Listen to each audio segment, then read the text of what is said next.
হচ্ছে শিক্ষা। শিক্ষা ছাড়া একটা জনগোষ্ঠী গড়ে উঠতে পারে। শিক্ষা ছাড়া ওই যে সামাজিক চরণ, ওই যে সকলের মধ্যে সামাজিক রাজনৈতিক ঐক্য, এটা তৈরি হয় না। এই শিক্ষার একটা অঙ্গীকার ছিল যে সকল শিশুর জন্য শিক্ষা, অন্ততপক্ষে 12 ক্লাস পর্যন্ত শিক্ষা। কারণ প্রাথমিক শিক্ষা বলতে এটা মানবতান্ত্রিক নয়, মাধ্যমিক একটা নাম দেওয়া হয়েছে না। দুইটা পর্ব আছে, একটা প্রাথমিক আরেকটা উচ্চ শিক্ষা। তো প্রাথমিক মাধ্যমিক আপনি নাম দেন, এই প্রাথমিক মাধ্যমিক 12 ক্লাস পর্যন্ত শিক্ষা সবার জন্য এটা বাধ্যতামূলক হবে। বাধ্যতামূলক কার জন্য বাধ্যতা? রাষ্ট্র প্রত্যেককে এই শিক্ষা দিতে বাধ্য থাকে। এটাই ছিল আমাদের দেশের প্রতিষ্ঠার অধিকার। 53 বছরে এটা বাস্তবায়িত হয় না। আজকে 53 বছর পরে আমাদের দীর্ঘ ফাঁসিবাদ বিরোধী লড়াইয়ের জমিনের উপর দাঁড়িয়ে আমাদের ছাত্র শ্রমিক তরুণরা যখন বুকের রক্ত দিয়ে ফ্যাসিস্ট সরকারের পতন ঘটিয়েছে, তারা স্পষ্ট ঘোষণা দিয়েছে আগামীর বাংলাদেশ হবে বৈষম্যহীন বাংলাদেশ। 71 সালে সুযোগের সমতা, মর্যাদার ন্যায় বিচার 53 বছর পরে তারা এই 3 বিষয়কে এক শব্দে নিয়ে এসছে, বৈষম্যহীন বাংলাদেশ।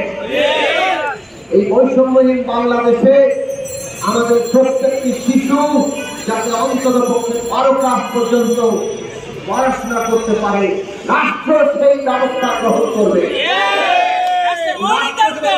যদি করতে হয় তাহলে সমস্ত শিক্ষাকে 12 ক্লাস পর্যন্ত সমস্ত শিক্ষাকে আজকে রাষ্ট্রের হাতে নিয়ে আসতে হবে।